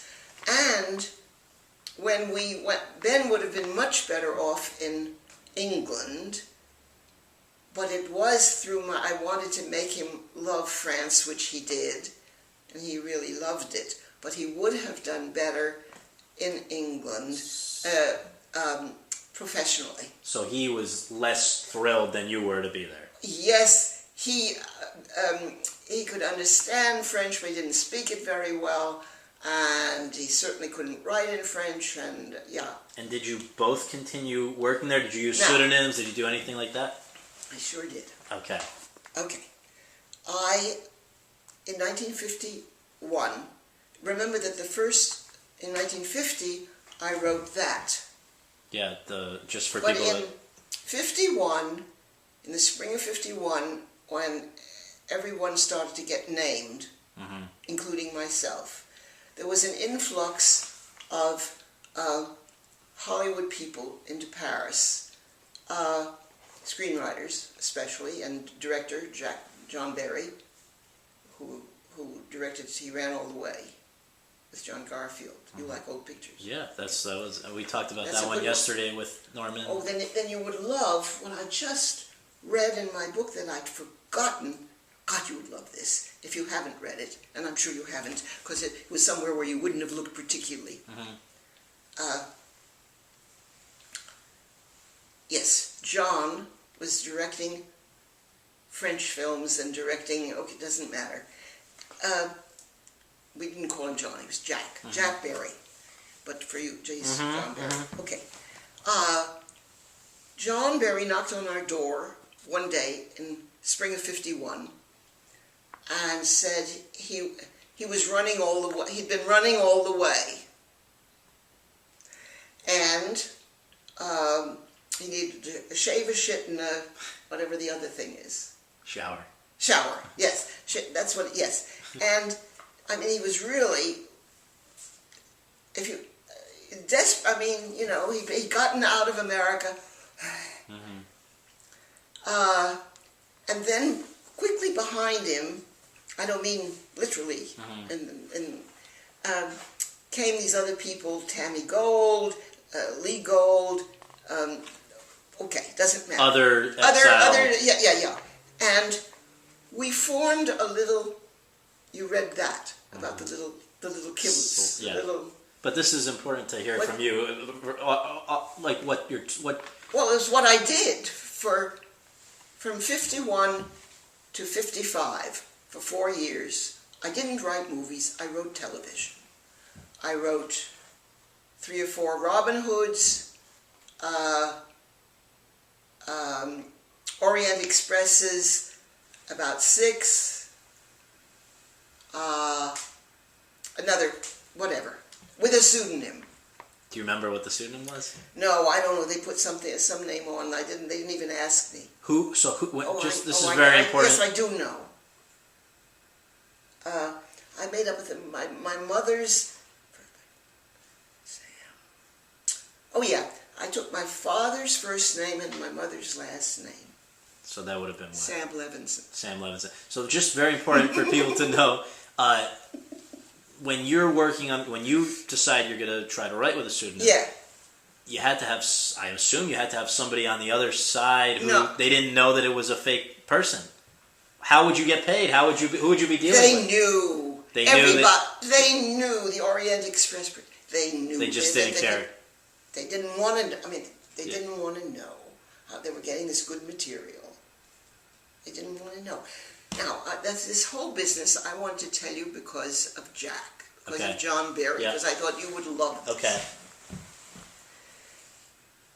Ben and the children have gone down to the cut baskets, hot summer, and I'm supposed to be with them, but I haven't.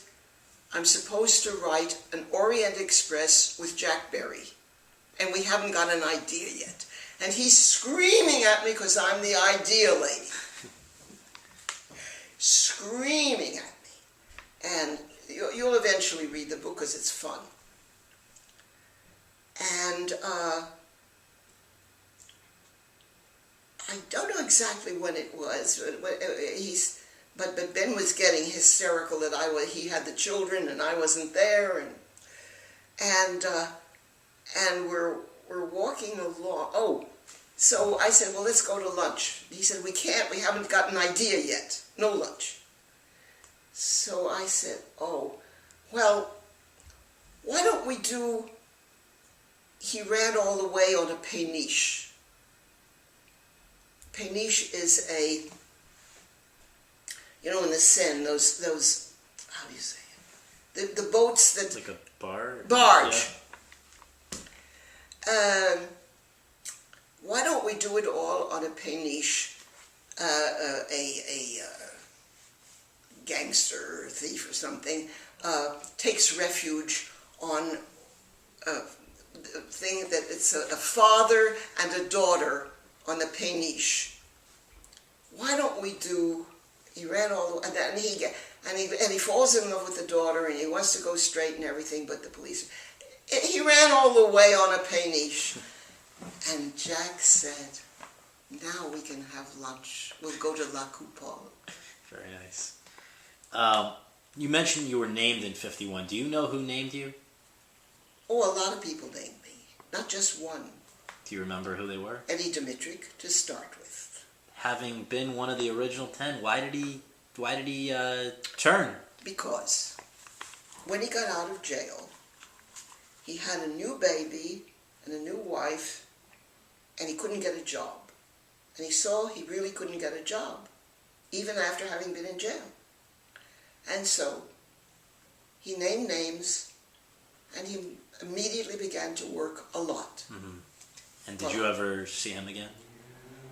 I ran into him once here, many years later. Before he died. Yeah. And Jeannie. I was very stiff. Some people don't talk to Mouchard, I don't know how you say it. Mouchard, those who blab. Yeah. There's a word for it, but rats. Rats. All right, rats. Yeah. So, yes, we were at the academy, and there he was in the back row, and I wanted to get out. I was with Ben. We both wanted to get out without having to decide what we do.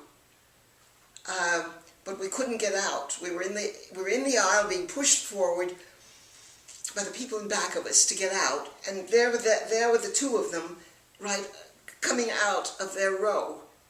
And so Eddie said hello, and Jeannie said hello, and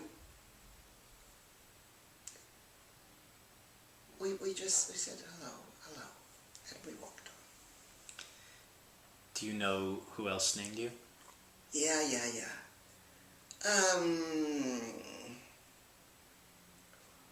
Yes, one of my best friends, several of my best friends named me. Pauline Townsend named me. Pauline and Leo Townsend, lovely people. And that was... They each named about 23 people. And that was... There were more, but I can't think of all. Okay. I don't want to think about it. Okay, and those people, did you see them again, the Townsends? Never. Never saw them again? Never saw anyone, no. I'm not saying socially, I'm just saying encountered them. Yeah.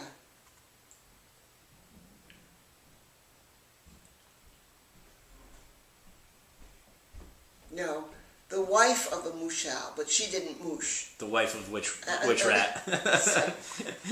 Bob Rosson's wife. Bob Rosson named you? Yes. Everybody. Listen, I got named a lot. I mean, I don't know why It's a very nice name. And then they began to think. As long as she's been named, Right, we might as well name her. You know, we couldn't think of who to name. So Wow. Okay, and what did you miss most about America, if anything, during those years that you were away? What did you miss most? tough question. I feel good here. You know, when I started reciting that, I got a love for Angela, I love Carlotta too, I know can marry both of them, so what I gonna do? Angela is pretty girl. She got her hair so black, so curled, and teeth so white as anything, and oh, she got a voice to sing that make your heart jump up and dance, or it will boost. Carlotta is not got a song, but she is twice so big and strong. And Carlotta, you should see Carlotta carry wood.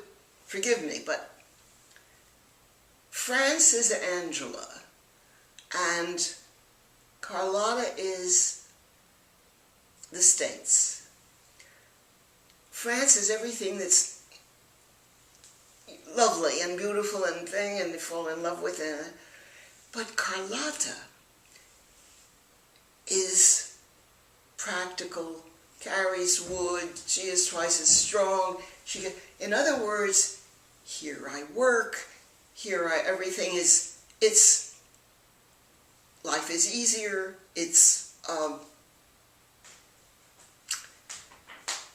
I don't know, but you see what I mean? Yeah. It just feels more... Well, you asked me, yeah. How do I feel? Yeah. About, I want to be here, now. I've just come back, I loved it When there. did you come I've back? been back and forth, Right. actually. But when did you sort of resettle in the United States? Oh, it really was after 30 years. It really was like 1979. We left here in 49, we came back in 79 for good. And this is really coming towards the end, I promise. But my question for you is, from reading excerpts of what you've written, reading other people's interviews, Yeah. it seems that you, in a way, assumed almost like a host or mother figure type role in some ways for the many other exiles who you crossed paths with when you were away. Is that at all correct? And also, not only as a friend or a host or whatever, but you mentioned... Are you talking about when I was there? Yes. And also, but you say also, just to include this, because you've brought it up, I wouldn't, but just that perhaps because of the stress of that situation, or who knows why, but you did have more than friendships with some of these people as well. In addition to the other part of that question. No, it's very simple. Let me simplify the affairs, and then let me simplify the rest. Okay. Okay. My husband was very wonderful, and I was always very much in love with him. And when you're married to someone for 47 years, and they get depressed and incommunicative at various times, and now I'm beginning to, this is not for that or for this, and we can't turn it off. I recognize in 2 of my 7 children, let's put it this way, then it's all right for that, the depressedness and incommunicado and depressed, you turn to something else, especially when you're full of life and just bursting with it and love life and love people. And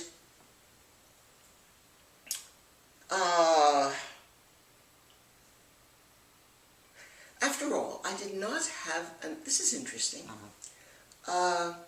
until 1950, we got married in 42,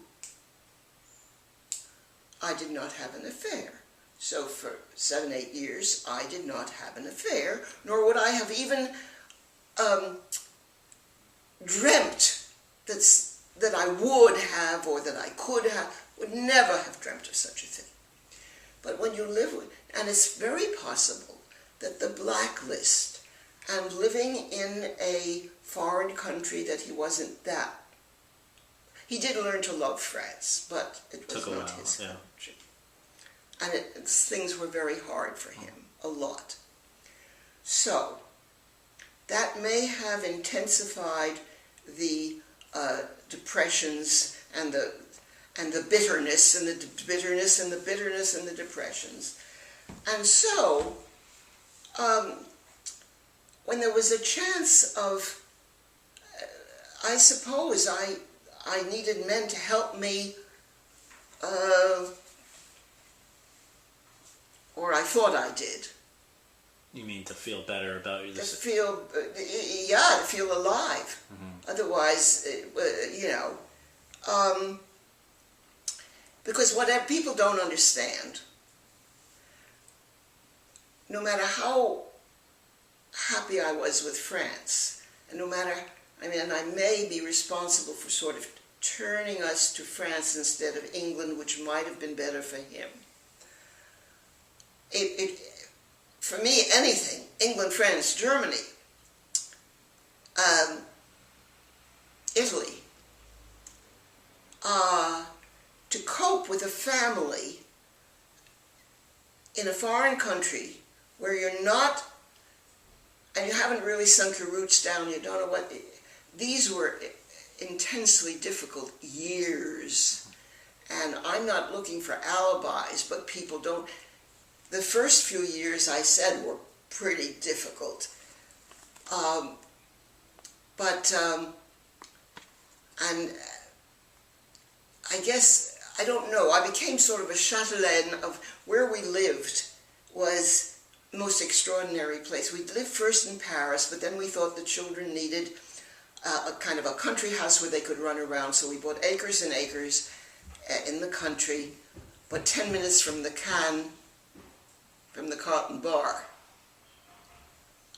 So it had everything, and we had this life that centered around, the Cannes Film Festival was only 2 weeks in the spring of every year. However, we were the center of film people from all over the world. That's what I was.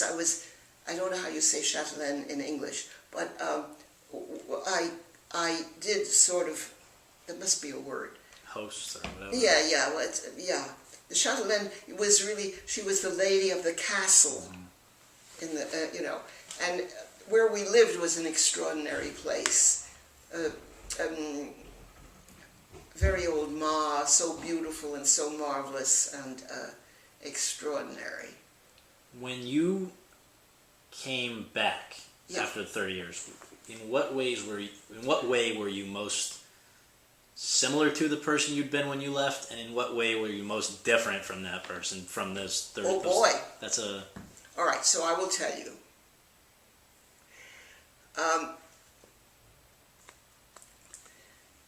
I'm looking at the elephant for a reason. I brought the elephant back with me, sitting in my lap, from Cuba in 1979.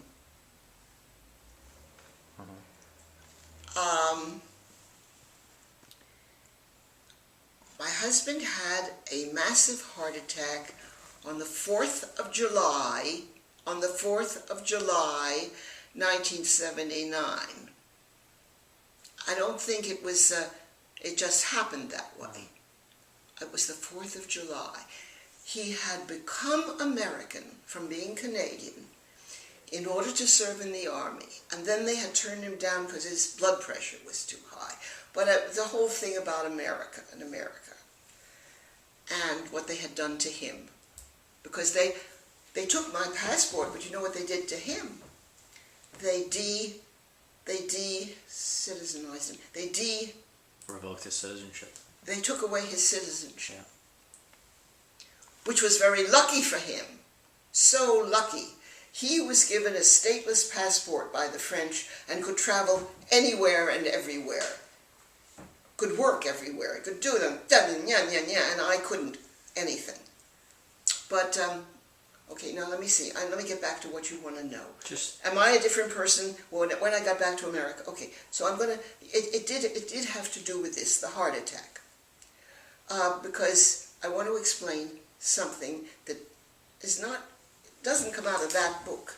I think the book I'm doing now, it probably comes out of. Even though this book is more concerned with my childhood, but somehow is also very concerned with the late years. Yeah, I'll try to say it fast. Ben was very discombobulated. After that massive heart attack, he was 3 months in intensive care at UCLA Hospital. And when he did get out, they said he isn't going to live till Christmas. Well, he lived 10 years. Wow. But the veins, the small vessels took over the functions of the larger ones. But he was very in every way, shape, or manner. It was a terrible, terrible 10 years. And what did I do? I think this is maybe interesting. I got myself a column on the Herald Examiner. It's the first column, I think, in America on aging. And I did it for 4.5 years until the Herald Examiner folded. And people loved it, and I had tons of fan mail, but I was a newspaper person after all. Again, yeah. Yeah, and I loved doing it. And I loved the other thing. I'll tell you what it was. It was called The Best Years, and it was about, I found people who were doing things they'd always wanted to do, and mixing them sometimes with another thing, mixing two things that they had wanted to do. I mean, like a photographer, deep sea photographer, you know what I mean? And anyway, people loved the column, and it was great. And now, doing the column, at the same time I was doing the column, I was writing originals for the movies that didn't sell. Oh yeah, Ben and I wrote the book, the one that I call the novel about Harold Robbins. That was my idea, and I wrote it mostly, and okay. So I did do a book, and I did do the column, and Ben kept doing less and less, and could do less and less. And what was happening was two things. America, because they'd had a women's movement while I was gone. America, because it was very different anyway in terms of women and what was possible. And also because I had such a terrible feeling about a 10-year period in Europe that I had like wasted and didn't really write, and was this charming lady of the house and entertaining stars, and Jules Dassin and Melina Mercury sits lying on the floor, and this, I mean, I did it, but I did it for too long and did it injuriously to myself. So, when I got here, by God, I was going to be the Norma I was supposed to be, that I started out as. And I guess that's why I went newspaperwards and started over again. And when my husband died, which was in 1989, he died at the same time the newspaper died. And I suddenly blossomed. I was going to do what I wanted to do. I was going to write what I wanted to write. I wanted, it was, and see, I think that the affairs were little tiddly bits of wanting to break out and do what I was meant to do. But I picked very interesting guys. I mean, and I learned a lot. But I think it was really sort of someone wanting to get out of because it wasn't really great, the years in Europe. Instead of working, I was like escaping into little, piddly things but felt, whatever. So the last two sort of just brief questions are this. How would you describe your politics today? Are you still a communist? Oh, no. No? Oh God. I mean, it was horrifying. It was horrifying to realize way back. Now it's true that when Yves Montand and Simone Signoret got back from a trip to Soviet Union, they were standing in line at Charles, and we can figure out the year because it's a Charlie Chaplin movie, the King of Paris or something. I know what you mean. Yeah, we'll look at it. All right, because then we can figure out the year it was that they came back from this trip. We were standing in the line further back than them. It was the Champs-Élysées movie theater. And Simone came running for me, and she said, "You guys come up to where we're standing in line, and we want to tell you something." And what they wanted to tell us was that the Soviet Union was frightful, that it was anti-Semitic, and it was this, and it was that, it was everything, it was, and it wasn't like what we thought. Now, this is a little late, because we also had another trip of other friends, Zuka, who painted this, and her husband, who was the great political cartoonist of, his cartoon of de Gaulle was on the frontispiece, was the cover of Life or Time, no, Time, his political cartoon of de Gaulle. And they came back from the Soviet Union, I think after so a second time we were told by close friends who had believed as we did, and Ben said, "Oh, it's just because Louis wants to stop working for L'Humanité. He wants to get a job now with whatever it is, the great French magazine, I can't think." Anyway, so we had warnings of its not being, but I mean, we should have known even before that. Why? Well, we should have known about how terrible the Soviet Union was much earlier. Now, it may be that because we were in no world, right? No man's land. No man's land, that we didn't get it. We should have known way back, of course. Other people knew about gulags, and eventually they knew about all sorts of things. I don't know whether we didn't, there were the trials. My sister knew about the trials. I don't know what we thought. I don't know what excuses. I don't know what, neither of us, neither Ben nor I, knew. So all of that in mind is the very last question. Brings me to the last question. We went to Ben and I went to the Soviet Union ourselves. Okay, this is interesting. Okay, go. And saw enough with our own eyes to know. When was this? But I mean, we already sort of knew. But when did you go? We went in, is that 64? Okay. Yes. What did we see? So that we knew. Sure. Very quickly.